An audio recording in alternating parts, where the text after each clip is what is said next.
Welcome back, everybody. This is Eric here with Iraq Veteran 8888. We got some more 2A news I'd like to freshen y'all up on a little bit. Hope everybody's having a great week so far.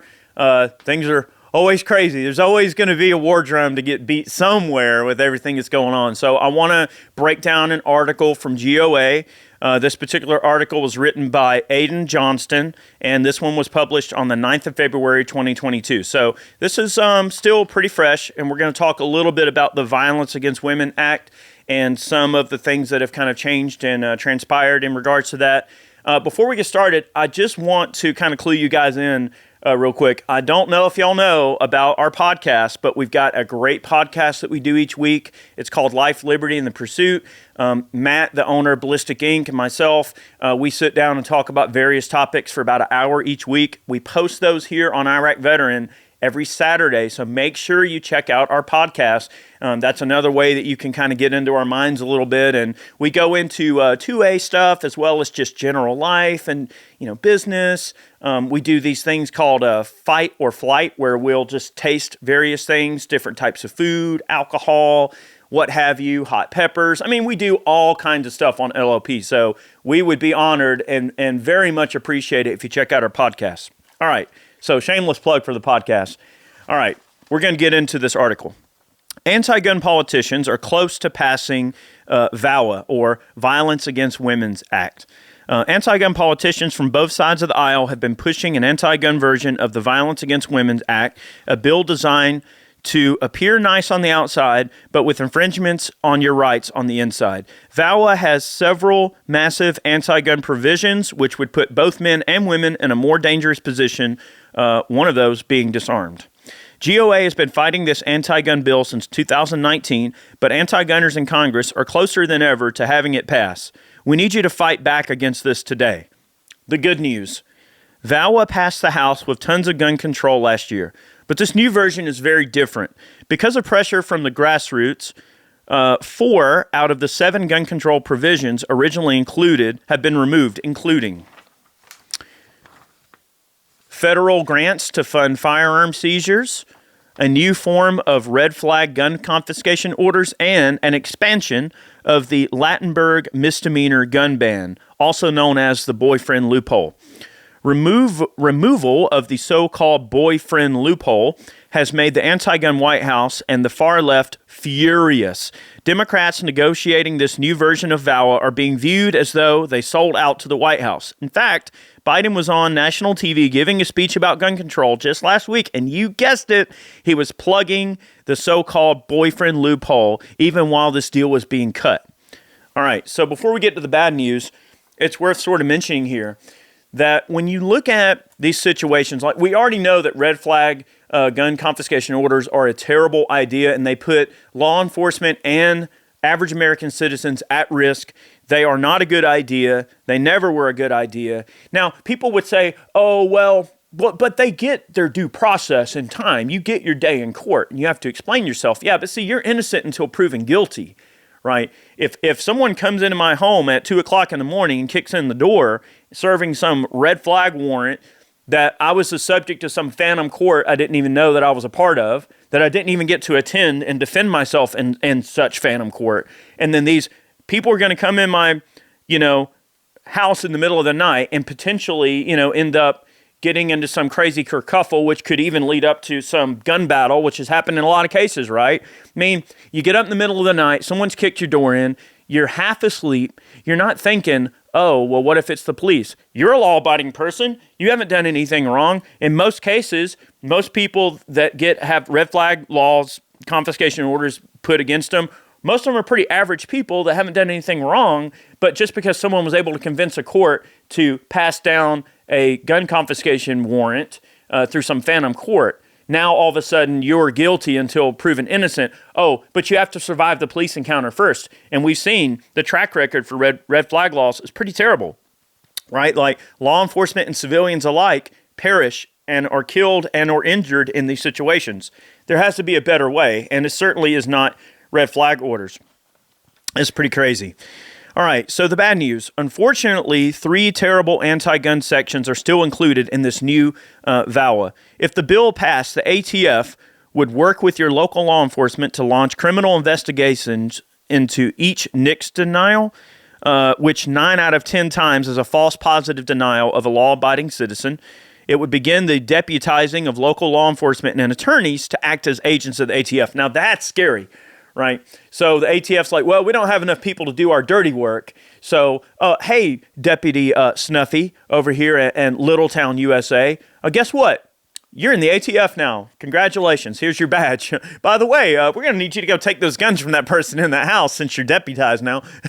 and Snuffy's going, what? You want me to what? I mean, you don't know who that guy is, you know. So it's going to put a lot of people in danger, civilians and law enforcement alike.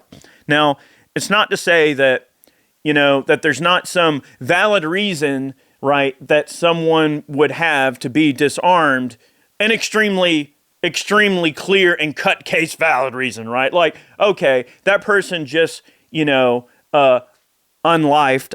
Can I use the word killed? Is that allowed, Chad? All right, someone unlifed a bunch of people, right? Now, okay, it's safe to say that if you unlife a bunch of people, that you probably, you know, if you're in the wrong, you don't get to take your gun to jail with you, okay? I mean, like, okay, or if there's some really terrible cardinal sin that you've committed that's so terrible that 9 out of 10 or 12 out of 10 people would go, yeah, that's terrible. I mean, duh. I mean, there are situations where, you know, if you've committed such a horrible, terrible criminal act, you don't get to keep your guns. I mean, that's the logically sound, right? I mean, and when Scalia was saying, well, the Second Amendment has limits. Yes, there are limits to the Second Amendment. What he meant by that, I believe, now, this is the way that I would look at his particular mindset, is, well, yeah, there has to be the basic limit in that, well, yeah, you have a Second Amendment right, but if you just murdered someone, if you just unlifed somebody and you're totally in the wrong, you don't get to take your guns to jail with you. Like so that's what they mean by reasonable. It's not reasonable for a criminal to take their guns to jail with them, right? Well, there are situations where society agrees that if you commit some terrible crime that, yeah, dude, I mean, you know, it is what it is. But this isn't that. This is far more, you know, far-reaching to the average person than something simple like that. What do criminal penalties for trying to buy a gun and deputizing local ATF agents have to do with stopping violence against women? Nothing whatsoever. But don't lose hope. Your grassroots phone calls and action emails have achieved the removal of even Joe Biden's top agenda items. Biden isn't in control. You are. Together, we've gotten this far. Now, we need to give it another push so we can get this over the finish line. What can the grassroots do to help? The grassroots is you. GOA has spent years demanding the removal of all gun control in the Violence Against Women Act. Based on this latest draft, we're more than halfway there, but gun owners in every state need to continue to be loud, vocal, and take action. VAWA never had anything to do with gun control. There is no reason that this VAWA should be any different. It's patently obvious that the NICS Denial Notification Act has nothing to do with helping women and everything to do with persecuting innocent gun owners for trying to buy new guns. For those with Democratic senators, your actions and phone calls are more important than ever. Look, I'll just end this particular video by saying that nothing is ever quite as it seems when it comes to the political mechanisms and the way that the levers of politics are pulled and who pulls those levers, right? You can't just say, oh, well, my representatives or my senators or the people within government that we elect, oh, well, they're Republican. They would never support something like this. So see, they wrap these bills up and they put all this pork and black money and black projects and all these random things, right? They put this pork in these bills and they name it something like who would vote against the Violence Against Women Act? You voted against the Violence Against Women's Act? You evil person. You want to hurt women? You want violence to be committed against women? You evil, evil person. See, so they tug at your heartstrings and going, well, we'll just name it something really, really, really ambiguous, right? So that no one would vote against that, right? And then they creep all their gun control in there because they know that puts a lot of people on both sides of the political spectrum in a hard place where they have to tell their constituents, well, why did you vote against the Violence Against Women's Act?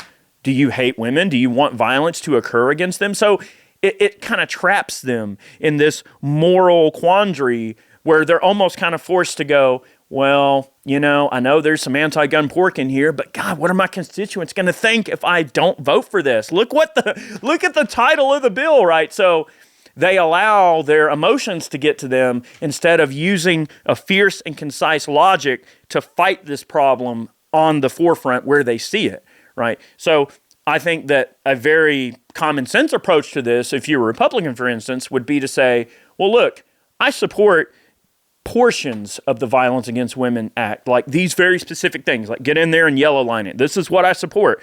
But this, and this whole laundry list of crap has got to go. And this stuff happens. So you have to keep your ear to the ground on this. Big thank you to all of our Patreon supporters. Thanks for tuning in today. We hope you enjoyed today's video. If you want to support the channel directly, you can go over to Ballistic Ink and pick yourself up a snazzy new t-shirt. All those funds go right back into supporting the channel. We hope you enjoy this format. Have yourself a great week, a great day. Keep your ear to the ground on this. And good job, GOA, for putting this information out. Have a good one. See you next time.